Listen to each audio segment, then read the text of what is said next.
This episode is brought to you by Kia's first 3-row all-electric SUV, the Kia EV9, with available all-wheel drive and seating for up to 7 adults, with a 0 to 60 speed that thrills you 1 minute, and available reclining lounge seats that unwind you the next. Visit kia.com/EV9 to learn more. Ask your Kia dealer for availability. No system, no matter how advanced, can compensate for all driver error and or driving conditions. Always drive safely.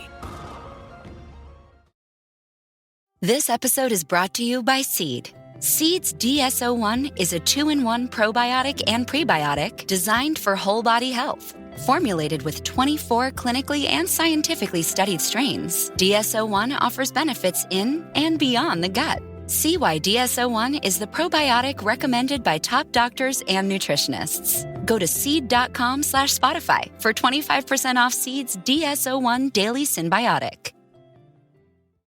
Hey guys, welcome to this week's podcast episode. I've got a really interesting guest for us today, Dr. Alexandra Stockwell.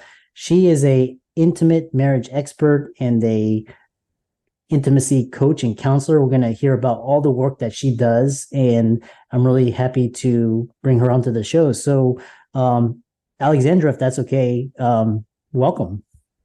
Thank you. I'm really glad to be here. Yeah. So, all my friends call me Chris. I don't like the doctor title. So hopefully I can call you Alexandra if that's okay. For sure. I'm not formal at all. Excellent. So kind of set the stage, tell people about your background and how you got started and how you transitioned into intimacy coach and expert. Okay, well, there's so many things to say, but I think this is the one that I'll start with. So I met my husband in medical school. We've now been married for 27 years. We have 4 children. He still practices medicine. He's a pain management doctor. And we met the first week of medical school, and the first 10 years of our relationship included dating, getting engaged, getting married, having one child just after my 3rd year of medical school, and the second one just before I started my internship. And so the first 10 years, we were just super busy. Yes, we were in love, we were enjoying one another, but we were super busy. And I always thought that once we had more time together, then we would have the most amazing intimate life. I thought all we need is more time. And then, fast forward 10 years in, we don't have babies in diapers. We have our most evenings and weekends available to be with one another. And I realized that actually it wasn't just time that we needed. We had the time, and our marriage wasn't what I dreamed it would be, even though we got along very well and we're very compatible, but things were just kind of dehydrated. And I went on a journey that included taking a very in-depth sex and intimacy training that doubled as a coach training. But at the time, I didn't actually know what a coach was. That was not really on my horizon at all. But I'm very interested in how people learn. And so I went to the teaching lab to see how are they teaching these skills. And I just fell in love with the experience. And so much of what I went into medicine to do to facilitate transformation, more health, healing, happiness, and ooh la la goodness in people's lives, I am much more able to do that through relationship and intimacy coaching. And I also have so much more freedom pretty much on every parameter. Yeah, really interesting. And I think a lot of it'll really resonate with the physicians out there. We've gone through the same background, the med school residency, all the training. So kind of talk about, why did you transition from practicing medicine to becoming an intimate marriage expert? Really, once I personally cracked the code on how to take a loving companionship and a marriage that looked good on the outside and make it feel really good and electric and exciting on the inside, it just opened my mind to possibilities. And I have been really glad to show other couples how to do that too. What I do, it's not it's not widely available. It's not widely available for smart people. There are many people who do work with therapists and counselors and so forth, but for people who are driven, ambitious, high achieving, really educated professionals, we are used to looking at problems, doing our research, figuring it out, and solving those problems. And if it doesn't work, then we do it again and go on to the next thing. Like, we are used to like looking at what needs to be done and then making it happen. And it is very confronting when there are challenges in marriage, whether it's communication, emotional intimacy, sex, whatever it is. We can't use our same skill set to just be ambitious and make things happen. And there's something really confronting for someone who is used to feeling competent all of the time to then navigate challenges or kind of bland, stale sensibilities in a marriage. And I love showing smart people how to use their smarts in the realm of intimacy. Yeah, I love that. Kind of like me and my wife, we have like a date night, and we try to keep the sparks going, and just kind of when we're in our younger years. But why do so many married couples live as roommates? What happens? I think one of the most fundamental issues has to do with the relationship advice that is given pretty much to everybody. It is far and away the most common relationship advice. And that is, if you want a good marriage, you have to be good at compromise. If you want to be happy, you have to be good at compromise.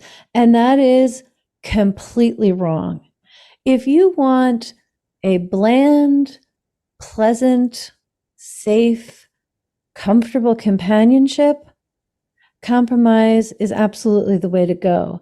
But if you want a dynamic relationship, intimacy, erotic gratification, excitement, the spark is alive and flourishing, compromise will never get you that.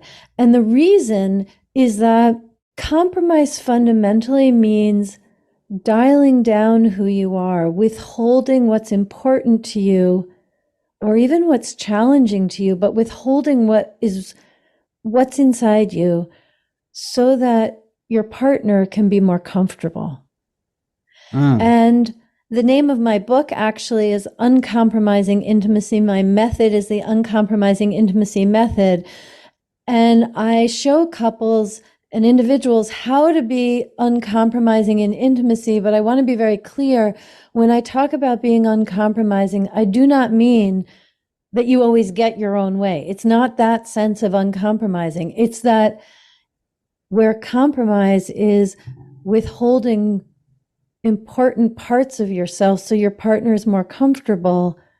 Uncompromising intimacy is learning to share who you really are, the whole truth of yourself, in a way that your partner can receive it. It's very powerful, because what you're talking about is polarity, and I love this idea, because basically, kind of society waters us down and conditions us to be good, but when you talk about relationships, especially like either whatever sexual preference you have, but either the dynamic is usually there's a masculine and feminine. There has to be a polarity, and then the female wants the man to be that he's able to stand in his own ground, and she's able to free flow, and kind of talking about that, which is essential in relationships. But again, society is kind of like basically neuters us down to kind of what you were talking about. Yeah, although I do want to say something, because I think for a couple that is roommates, or the sex is dehydrated, very infrequent, then really playing with masculine and feminine polarities can be very helpful. But for an audience of high achieving, ambitious men and women, that may be the way to really heat up a marriage.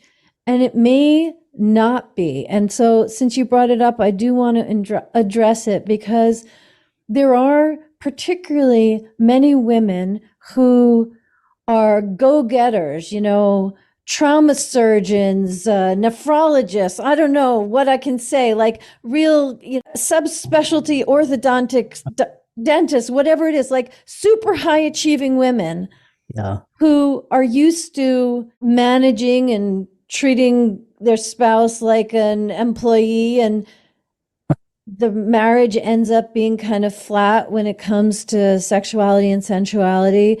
And when she has room to be more feminine, the marriage becomes balanced, harmonious, loving, and erotically exciting. That is one way that can play out, but that is not true for all women. There are women who are real ambitious go-getters, and they do not want to have to be soft and feminine in these traditional ways. That is not actually their native way. So for them, that would be a form of compromise. It would be a form of role playing, being feminine. And for such a woman, being uncompromising is much more broad spectrum. So we don't necessarily need to go further into this right now, but I just want to say that for smart, ambitious people, whether it's the 5 love languages or masculine, feminine polarity, or any of the other kind of simple categories, when things are really kind of stale and diluted in a marriage, those are great ways to jumpstart things. But whether or not that's just a starting point to get things in motion again, or that really is the whole answer to having a magnificent marriage, really depends on the individuals involved. Yeah, really, because one thing I had a question about is when you talk about this very masculine female, if that's their core nature. So one thing I've always wondered is I find that not all the time, but just kind of, I'm generalizing, but masculine females, do you find that they struggle in relationships because either men are intimidated by them, or basically are they better off with a more feminine male, or just basically if you need to match the polarity, you need to have a very dominant masculine male. So what are your thoughts on that? Well, I think, maybe biased given what my work is, that most people to some degree struggle in their relationships. So it's not unique for sure to I wouldn't call her a masculine woman, but an ambitious, driven woman. Yeah. I don't think she especially struggles. I think there are struggles unique to every situation. But what I do think is that for such a woman to really be happy and gratified and feel supported and adored, she does need to access vulnerability. Yeah. But the thing is, if we're simplistic in our understanding of feminine qualities and masculine qualities, then when she's vulnerable, she's supposed to have a soft tone and a gentle posture and share with a magical voice from her heart. There are many women for whom accessing that energy is profoundly healing. They get to feel more alive and more who they are. There are other women for whom that would make them nauseous. Like, that is not who they really are. And so one of the things that arises when I'm coaching couples where the woman has this ambitious drive and is at the top of her field, whatever it is, then her husband, in a heteronormative context, needs to understand that she might say, I don't want to go to the party tonight, in just that kind of tone. And it's actually a profoundly vulnerable communication. It is coming from deep inside her.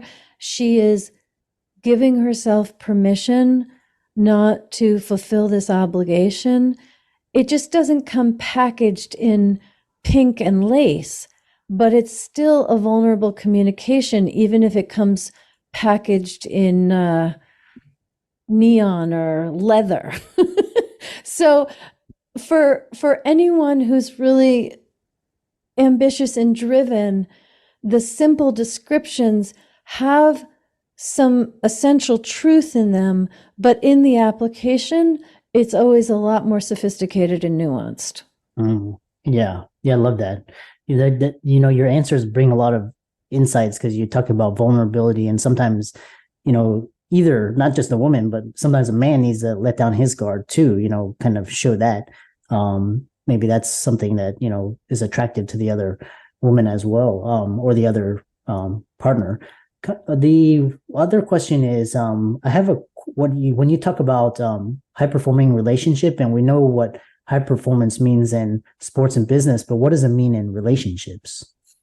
Yeah, I really love this question because it's not something people tend to think about, because yes, whether it's a financial goal or efficiency or impact, high perform or health even, we know what high performance is. And so when it comes to high performance in a relationship, the first thing I want to say is that it absolutely exists. If you are oriented towards high performance in the rest of your life, do not make the terrible mistake of leaving your relationship out of your high performance attitudes, mindset, and implementation. Now, what that looks like, on the one hand, it's going to be very unique and individual to the particular people involved. It is going to be a form of letting go of compromise and going all in self-expression and relational awareness. And that's going to depend on the personalities, the biographies, the intentions. So I don't have some like general description, but I will say that one of the fundamental kind of unfortunate societal memes, this is especially true in sex, but it's also true in relationships overall, is that we tend to think, oh, you just have to find the right person, you get married, and then you're good to go. There's some ups and downs, but basically you're good to go. Or when it comes to sex, we think we have the most amazing sex, hopefully, in our 20s and 30s. And then as bodies change and stress and just all the various considerations, then we expect it to be downhill from there because the peak was when we were in our 30s. For women, it's very clear, the evidence is very clear that we don't actually peak until our 60s and 70s. So the main thing that I want to say about a high performance relationship is that one of the essential elements is having a growth mindset in relationship. So what does that look like practically? Well, it looks like each person really doing personal growth and being intentional in bringing that into the relationship, and also being intentional about personal growth together. So, for example, for many years, my husband and I had something that we were working on within our marriage every month. It could be something in how we touch one another. It could be we were reading an inspiring book together. It could be we took cooking classes together. It could be fitness related. It might also be that he was pursuing his things and I was pursuing mine, and we were kind of giving one another space as a way to grow our relationship. In other words, people tend to have so much attention for their relationships, and then they become comfortable and they take the attention off, and that is just on the way to a conflict-free, passion-free relationship. The main essential to a high-performance relationship is applying a growth mindset at the macro level and at the micro level in every single interaction. How can it be more true? How can it be more connected in a way that is interdependent and not codependent. Yeah, very powerful. I love these. You said very, vulnerability and then interdependent as opposed to codependent. Really powerful. How can people contact you, check out your work, follow you on social media, etc.? Thank you. Yeah, my website is alexandrastockwell.com, which is the gateway to everything. So you can download the first chapter of my book, Uncompromising Intimacy. That first chapter actually is chock full of a lot of information about the different types of relationships and how to transform them. And then my book, Uncompromising Intimacy, I have a highly ranked podcast, the Intimate Marriage Podcast. I'm on all the social media platforms. And so you can get to all of that starting at alexandrastockwell.com. Yeah, really fascinating discussion. And like I said, medical school didn't teach us business skills. They didn't teach us these types of, they really taught us more just like diagnosis, treatment, therapy. And this is something we have to learn either through the School of Hard Knocks or through coaches such as yourself. So all of Alexandra's resources will be in the links and show notes. Be sure to give her a follow. And with that, thanks so much for coming onto the podcast. Thank you.